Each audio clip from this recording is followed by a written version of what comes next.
So yan guys, welcome back ulit sa ating YouTube channel. So meron ako dito nabili na floodlight. Ang brand pala nito ay Bosca.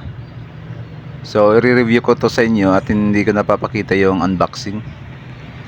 So nabili natin to ng mga ilang araw na. Sinubukan ko muna kung maganda pa talaga siya. Ngayon guys, nagcha-charge siya ngayon at ang oras natin ngayon ay alas 8 ng umaga. So nasa mga 3 bars siya ngayon. So tingnan natin kung papakita ko sa inyo kung gaano siya kaliwanag para sa area na to dito. At papakita ko rin sa inyo kung gaano katagal siya mag-charge at kung gaano katagal siya natin pwedeng gamitin sa full charge. Okay, so ngayon guys, tingnan natin. Yan, na full charge na po yung natin, Bosca na solar floodlight.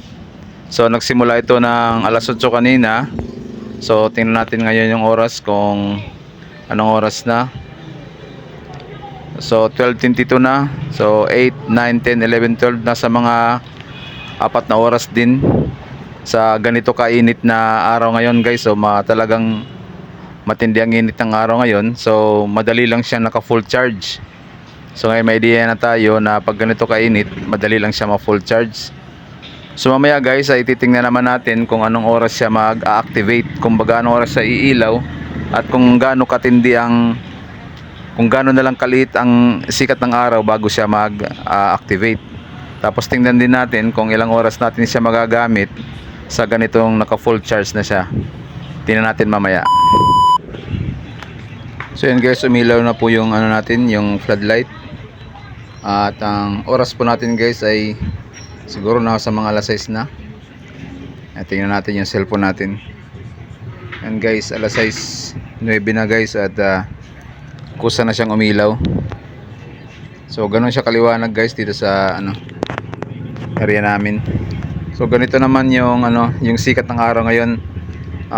Lumubog na pero meron pang konting liwanag. Meron pala ako ditong isang maliit lang na solar floodlight. Yan, pero hindi ito Bosca yung brand niya. Lang to, 188 lang bili ko nito. Maliit lang siya, nasa mga siguro mga 20 watts lang to. Andyan yung niya, yung solar panel sa taas. Ganito lang siya kaliwanag, maliit lang naman na area. So ayan guys, ito naman yung kuha ng CCTV sa gabi. So ito maliwanag dahil yung CCTV ay tinurn on ko yung flashlight ng CCTV. So yan, pinatay ko. Yung umiilaw na yan, yan lang yung floodlight ng Bosca. So kita nyo naman kung gaano siya kaliwanag. So ang oras natin ngayon, kung makikita natin sa CCTV, mga alas 10 na 10:30 ng gabi. So maliwanag pa rin siya guys. So yung charging time niya guys ay nasa mga 46 hours. Tapos yung paggamit niya nasa mga 10 hours yan. So sulit na sulit yung yung solar floodlight na to. Ito po pala ay 50 watts.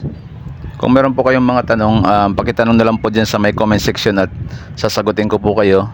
At meron din po akong nilagay na link dyan sa may description kung saan ko po ito nabili. Maraming salamat po and palike po sa video. Thank you.